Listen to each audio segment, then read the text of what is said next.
So imagine launching a $10 a month subscription service, Right. and within just a few weeks, it effectively drops your customer acquisition cost to zero Wow. across multiple product lines too, while simultaneously helping to generate $690 million in cash. That's the dream, right? Right.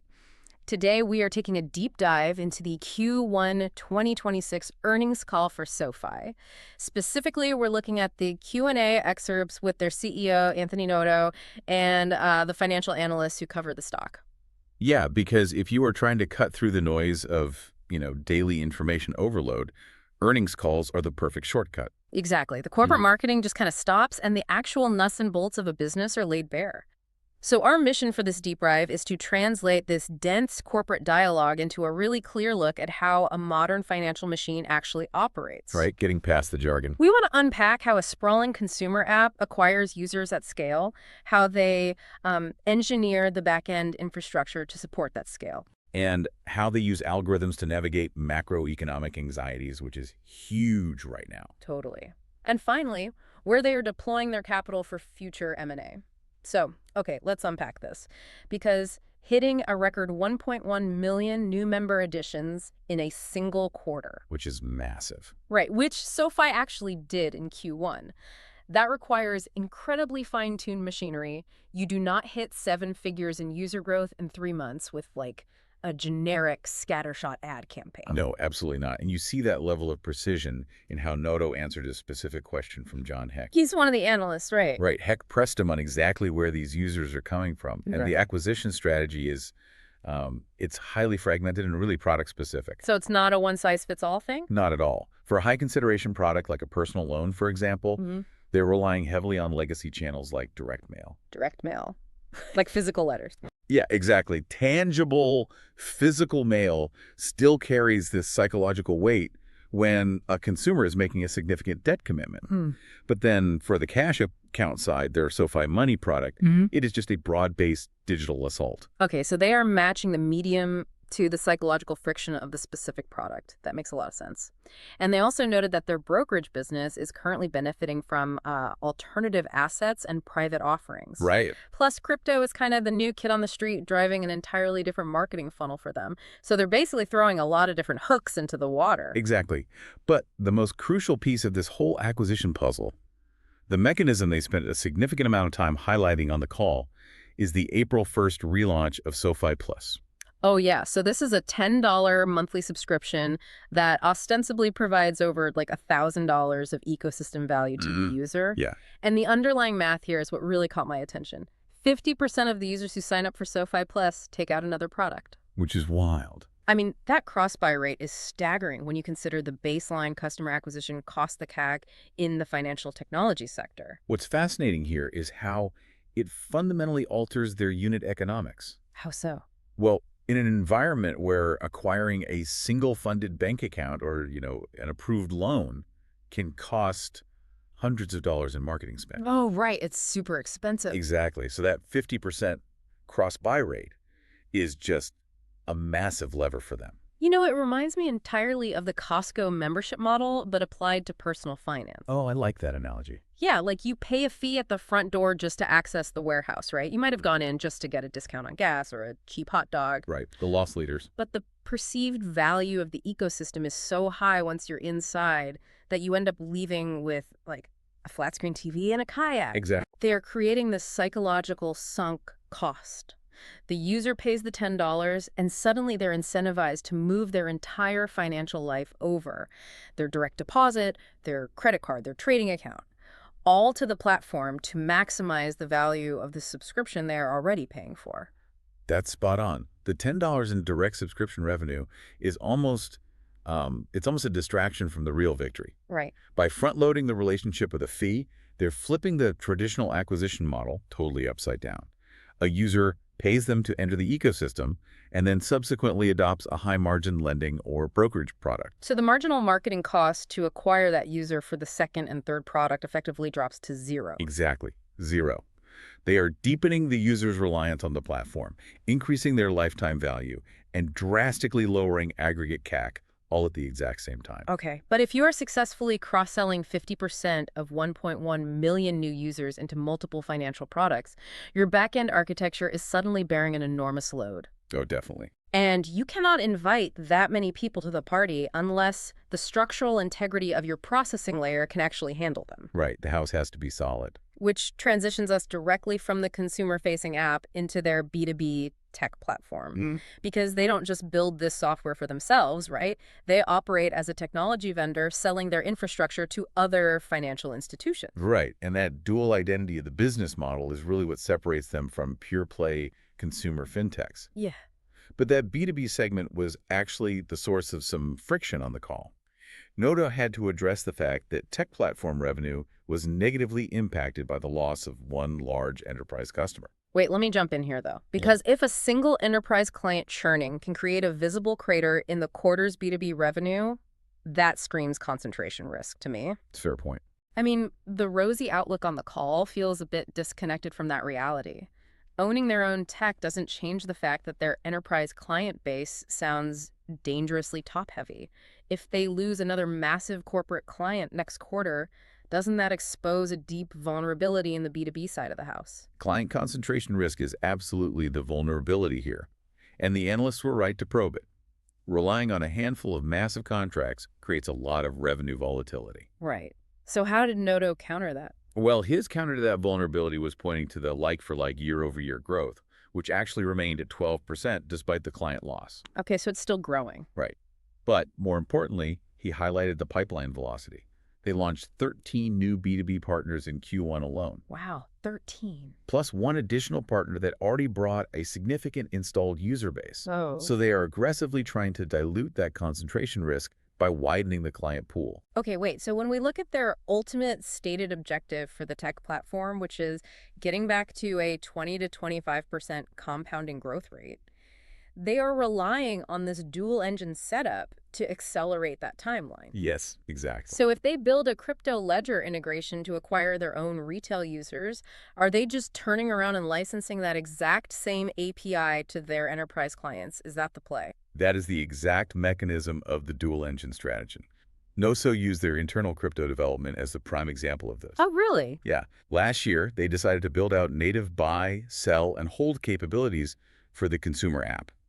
Now, a traditional legacy bank usually has to go out and issue an RFP, hire a third-party vendor. Pay a massive licensing fee. Right, and then wait 18 months to integrate a feature like that. But SoFi acts as its own vendor. They built the capability internally to attract those 1.1 million new retail members. And once that R&D is completed, tested, and live on the consumer side, they repackage it as an enterprise module. Exactly. They monetize their internal development twice. Noto explicitly stated that the crypto products they built for themselves will start generating incremental B2B revenue for the tech platform in 2026. Oh, wow. The 13 new partners you mentioned. Many of them are buying access to features SoFi originally engineered for its own survival in the consumer market. That's incredibly smart. It creates this internal feedback loop of innovation that heavily offsets the R&D costs that usually drag down enterprise software margins. Monetizing your own R&D twice is definitely a brilliant way to hit a 25% growth target. But having a scalable processing architecture and millions of users is only impressive if the underlying assets are sound. Right, the actual money. Exactly. A massive portion of this business is still tied to lending money, and you can really feel the macroeconomic anxiety in the analyst questions. Oh, it was palpable. Yeah, Pete Christensen brought up the credit cycle directly. He pointed to underlying data that suggests geopolitical and macro stress could make the back half of the year incredibly challenging. Which is a valid fear. It forces the question. How does a growth-oriented fintech know when to hit the brakes before those loans turn into toxic liabilities? Because navigating a turning credit cycle is the existential test for any lending institution. I mean, growth is totally irrelevant if your default rates wipe out your margins. Exactly. Noto's response to Christensen centered on their early warning dashboard, which tracks a matrix of macro and microeconomic factors alongside the real-time performance of their own loan book. So what does this all mean? To me, it sounds identical to a check engine light on a car dashboard. That's a great way to look at it. When you're driving down the highway, you don't pull over onto the shoulder just because you read a scary headline about the economy, right? Right. Or because another driver looks panicked. Right, you'd never get anywhere. You keep driving until the sensors inside the engine detect a quantifiable mechanical anomaly. So if the early warning dashboard turns yellow and then red, they actively reduce the tiers of credit they are willing to underwrite. They're basically replacing human emotion and vague geopolitical anxiety with algorithmic triggers. Yeah, and that algorithmic risk assessment removes the paralysis that so often plagues legacy institutions during periods of economic uncertainty. Oh, for sure. Traditional banks freak out. They do. Traditional banks might tighten credit across the board based on a single poor jobs report or like a fluctuation in the yield curve. Yeah. But by relying on their proprietary dashboard, SoFi can remain granular. Did Nefriel say what the dashboard is showing right now? He was emphatic that their dashboard is not flashing warning signs. He stated they are not in that situation in any way, shape, or form. Wow. Their data indicates both their specific loan book and the broader macro environment are performing well. And that gives them the confidence to keep the underwriting engine running hot while competitors might be unnecessarily retreating. And running hot translates to serious capital. They generated $690 million of cash net interest income in Q1. That is a staggering number. Because the dashboard is green and consumer demand remains elevated, Noto actually said it would be nuts not to hold some of these loans on their own balance sheet given their adequate capital levels. Right. They aren't just originating and immediately selling off the paper to mitigate risk. They are confident enough in their underwriting algorithms to hold the assets and collect the spread. And net interest income of that magnitude provides a massive baseline of operating cash. When you have high confidence in your credit performance and the balance sheet to absorb the loans, capturing that yield internally is just the most efficient use of capital. It allows them to self-fund their operations. Exactly. Yeah. And more importantly, it fills the war chest for strategic acquisitions. Which brings us to their M&A shopping list. Because when an executive team has cash to deploy, where they choose to spend it is the clearest indicator of where they believe the industry is going over the next decade. Absolutely. Follow the money. Analysts naturally asked about acquisitions in the home lending space, given its market size and their previous activity there. But Nutter shot that down immediately. Yeah, he was very clear about that. They are opting for organic growth in home loans and skipping the splashy consumer-facing buyouts entirely. Instead, he pointed entirely toward the infrastructure layer, specifically targeting revolving credit processing and a core tied to it. Right. Furthermore, he announced that on July 1st, they are migrating SoFi Bank onto a new modern core alongside a product called Ledger. Pivoting capital allocation away from consumer products and toward deep infrastructure is a profound strategic shift. I mean, a bank's core is its central nervous system. Okay, explain that a bit more. It's the database that processes every deposit, clears every transaction, and calculates every interest payment. And a staggering number of traditional banks are still running on monolithic legacy cores built on COBOL in the 1970s and 1980s. Oh man, so here's where it gets really interesting. Migrating a bank to a new core is notoriously one of the most dangerous operations a financial institution can undertake. Oh, it's terrifying for them. It's akin to performing open-heart surgery while the patient is running a marathon. Why are they taking on the operational risk of launching SoFi Bank on a new modern core on July 1st? This raises an important question, right? And the answer is because legacy cores are incredibly brittle and siloed. If a traditional bank wants to launch a new type of revolving credit product, it can take years of custom coding just to get the old mainframe to recognize the new transaction type. Years, just for a new product. Years. Mm-hmm. But a modern API-first core is modular. It allows an institution to spin up new financial products in weeks rather than years, and it operates at a fraction of the computing and maintenance costs. So by migrating to their own modern core and launching Ledger, they aren't just upgrading their own capabilities. No, they are creating the ultimate competitive moat. They want to control the fundamental ledger of transactions, not just the marketing layer sitting on top of it. And it gets even more technical when you look at the rest of the M&A targets he named. Noto stated they are actively looking to acquire infrastructure services in the crypto and blockchain space.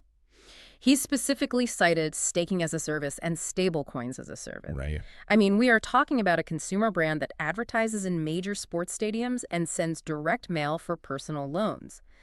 The pivot toward highly invisible, deeply technical back-end mechanics like staking as a service is a massive departure from the front door. It reveals a fundamental belief about where the value capture in fintech is heading. Staking as a service involves running the validator nodes that secure proof-of-stake blockchains. Which is really complicated, right? Very. It requires managing complex cryptography, maintaining constant server uptime to prevent slashing penalties, and navigating an incredibly dense regulatory environment. So definitely not something a regional bank wants to touch. Or even mid-sized fintech. No one wants to build that from scratch.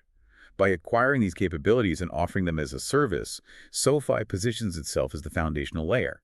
They are recognizing that consumer brand loyalty is fleeting, and CAC is a constant battle. But if they control the modern core processing, the revolving credit mechanics, and the regulatory compliant validator nodes for blockchain transactions, they embed themselves into the operational fabric of the entire industry. Yes. Any other startup or legacy institution that wants to offer modern financial products will inevitably end up routing their transactions through SoFi's architecture. They're basically building a toll road through the center of the financial sector. Exactly, a toll road. When you lease out your infrastructure, you extract a toll from every transaction, regardless of which consumer app wins the marketing war. They're hedging against the volatility of the B2C market by ensuring they own the picks and shovels for the broader enterprise market. This completely changes how we should look at the financial apps sitting on our phones right now. They are no longer just digital wrappers around old banking mainframes. No, not at all. For you listening, we are looking at sprawling tech infrastructures balancing a bizarre dichotomy. On one end, they are printing out physical direct mail to get you to take out a personal loan.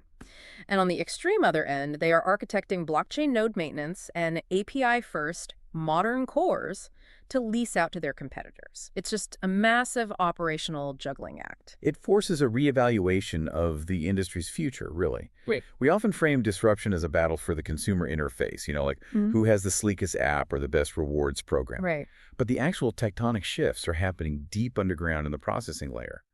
If companies like SoFi successfully consolidate the modern core architectures, the algorithmic risk models, and the blockchain ledgers, the traditional banking sector faces an existential crisis. Decades from now, will the legacy banks of tomorrow be reduced to empty storefronts and hollow brands, entirely reliant on leasing their technological nervous systems from the very disruptors that were built to replace them? The disruptors eventually becoming the technological landlords of the legacy institutions. What a thought. We will definitely have to watch that July 1st modern core migration closely to see if they can execute on the plumbing. But for now, that wraps up our deep dive into the machinery of modern finance. Keep questioning the systems you interact with every day, keep digging into your curiosities, and we will catch you next time for another Dig Dive.